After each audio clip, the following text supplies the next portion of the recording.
warahmatullahi wabarakatuh. Waalaikumsalam. Buya Yahya yang saya muliakan, ada pernyataan yang mengejutkan dan kontroversi dari Menko Polhukam Mahfud MD. Dia menyatakan bahwa meniru sistem pemerintahan Nabi Muhammad SAW haram hukumnya. Menurut Mahfud, pemerintahan Nabi Muhammad menggunakan sistem legislatif, eksekutif, dan yudikatif. Semua peran itu berada dalam diri Nabi Muhammad SAW sendiri. Nabi berhak dan boleh memerankan ketiga-tiganya karena dibimbing langsung oleh Allah Subhanahu wa Ta'ala. Oleh karena itulah, menurut dia dilarang mendirikan negara seperti yang didirikan Nabi Muhammad SAW.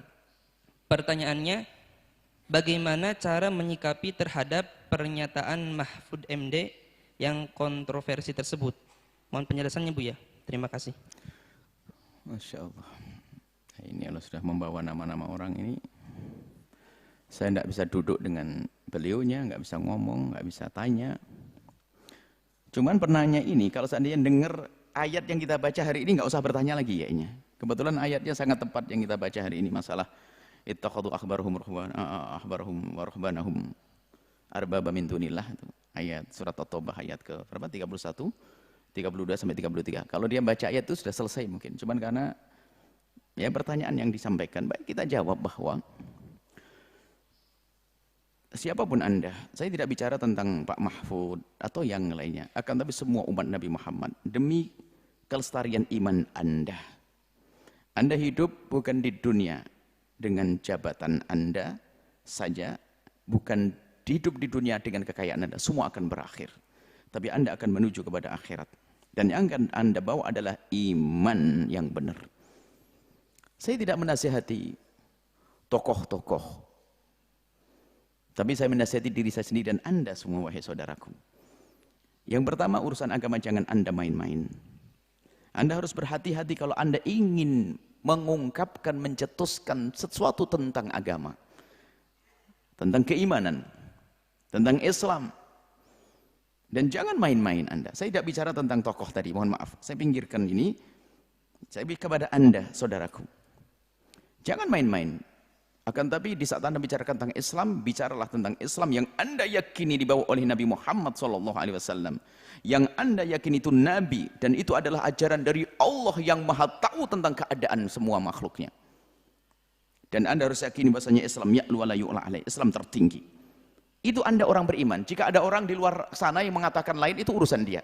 Tapi Anda beriman dan Anda harus jaga. Sehingga semua ungkapan Anda harus waspadai. Jangan sampai ungkapan Anda merendahkan yang Anda yakini. Kalau merendahkan yang Anda yakini, bisa saja iman Anda memang sudah kropos. Jadi ini yang harus kita fahami. Jangan main-main dan harus waspada dalam berbicara tentang Islam. Ya'lu wa la yu'la alaih. Apalagi jika Anda orang yang terpandang.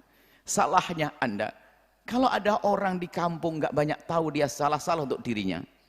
Tapi kalau Anda sudah punya suara, jika salah siapa yang akan mendengar? Islam. Kemudian kita harus bisa membedakan sesuatu yang tadi kita singgung di ayat tadi, sesuatu yang islami itu adalah, dan Islam yang sesungguh-sungguh islami. Kalau Islam itu kan sifat sebuah perilaku yang ada di luar Islam, tapi sesuai dengan Islam kita bisa katakan itu islami. Dan kita akui kok, di sebuah negara yang sangat baik dalam bertetangga, maka itu bertetangga yang islami. Sebab kenapa? Nah, dikatakan Islam itu bagaimana? Anda menyifati sebuah tatanan, sebuah kampung, sebuah negara menjadi Islam itu bagaimana standarnya? Karena sesuai dengan yang ada di dalam Islam. Berarti ada dalam Islam. Kalau yang nggak ada dalam Islam, nggak bisa disifati Islami dong. Perilaku baik yang terjadi di sebuah tempat itu dikatakan Islami karena memang sesuai dengan yang ada di dalam Islam. Berarti di dalam Islam itu ada. Contoh, saya menyifati cara bertetangga di negeri mana yang sangat baik. Kemudian budaya ngantri. Kembali kepada Islam, itu Islami. Apakah ada dalam Islam? Ada. Bab ithar, mengutamakan orang lain. Bab hukukul jiran, bahkan dikatakan la yu'minu ahadukum man kana yu'minu billahi wal yawmil akhir fal yukrim jarah. Beriman kepada hari akhir, harus memuliakan tetangganya. Ada. Biarpun dilakukan orang kafir, bisa kita katakan itu cara bertetangga yang Islami. Kenapa? Sesuai dengan Islam.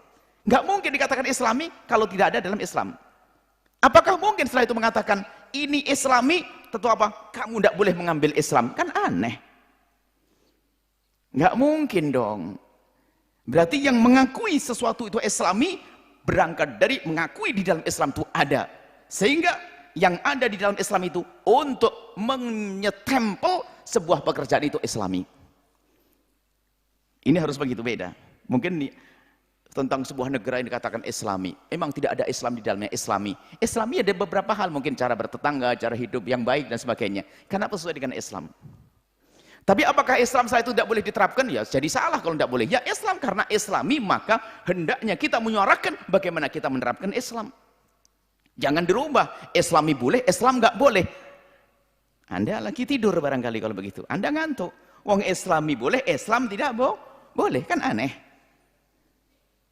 Kalau memang Anda kagum dengan sesuatu yang Islami, berarti Islam Anda harus lebih kagum dong. Orang itu Islami tapi tidak Islam, ya baik di dunia, tapi kan tidak selamat di akhirat. Tapi kalau seorang Muslim yang benar-benar menjalankan syariat Islam, ya Muslim yang Islami, itu istimewa. Ini gambaran terlebih dahulu supaya Anda tidak salah menilai. Kemudian, baginda Nabi Muhammad, katanya tidak boleh mengikuti apa tadi? Nabi dilarang mengikuti mengadakan pemerintahan Nabi Muhammad. Nabi Muhammad memang wafat. Tapi semua kalau Anda orang beriman tahu Nabi Muhammad ninggalin apa sih? Dan Nabi tidak pernah menyuruh umatnya untuk jadi Nabi, jadi seperti saya Nabi utuh. Dalam menjalankan syariat Islam orang berbeda-beda kemampuannya. Memang nggak ada Nabi setelah Nabi Muhammad SAW. Tidak ada Nabi setelah Nabi Muhammad. Tapi Nabi meninggalkan rambu-rambu, aturan di dalam Al-Quran, hadis Nabi yang dijelaskan para ulama. Maka inilah yang hendaknya kita ambil. Maka kalau sampai ada orang berkata membuat negara seperti yang ada pada Nabi itu dilarang, mungkin salah faham maksudnya apa. Memang Nabi setelah wafat nggak ada lagi yang bisa kita tiru. Nabi itu mendidik sahabatnya untuk menjalankan tugas kenegaraan, mendidik sahabatnya untuk mengatur ekonomi, mendidik sahabatnya untuk mengatur urusan rumah tangga. Itu yang akan kita ambil. Kalau Anda jujur dan rindu iman kepada Islam akan mudah memahami ini. Sangat mudah. Sangat mudah Anda memahami. Jadi ini, Nabi Muhammad tidak wafat lalu tidak meninggalkan apa-apa. Meninggalkan. Bahkan dia ditinggal di Al-Mahajjah itu. Jalan yang sangat terang, jelas, ajaran sangat jelas.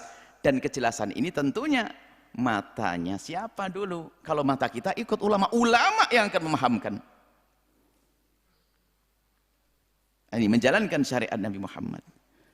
Jadi kalau maksudnya begini, kemudian ya ini. Jadi yang ada pada Nabi dengan segala kebenaran. Ajaran Nabi kalau kita terapkan untuk mendirikan sebuah pemerintahan sangat benar. Ajaran Nabi. Jangan sampai dikatakan dilarang meniru pemerintahan Nabi. Nah ini alasannya mungkin karena sudah nggak ada Nabi. Kalau Nabi langsung dengan Allah tadi. Memang betul Nabi dari Allah memang masa tasyri'. Masa tasyri' itu masa diturunkannya syariat. Jika ada sesuatu, Nabi diberi wahyu oleh Allah. Ada sesuatu, Nabi diberi oleh Allah. Setelah itu kan Nabi wafat, al-yauma akmaltu. Dasarnya sudah ada, sempurna al-yauma akmaltu. Itu kan Al-Quran Nabi yang menyebut dengan Al-Quran. Al-yauma akmaltu lakum dinakum. Sudah aku sempurnakan agama ini. Tinggal kita mengambil dari ini loh, dari sumber yang besar ini.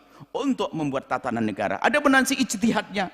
Negara-negara Indonesia, Malaysia, Brunei mengambil ijtihad, dia tentu wajib mengambil dari ini. Kalau ada orang untuk niru Nabi 100% ya nggak bisa. Siapa Anda? Dalam beribadah termasuk istilah Islam kafah itu apa sih? Islam kafah itu hendaknya kita berusaha untuk sempurna. Kalau sempurna kayak Nabi nggak ada. Jadi Nabi dong nanti. Ada orang berbuat baik di sini, ada kurang di sini, baik di sini, kurang di sini. Manusia itu. Tapi jangan sampai mengatakan kafah nggak boleh kamu, nggak akan mampu.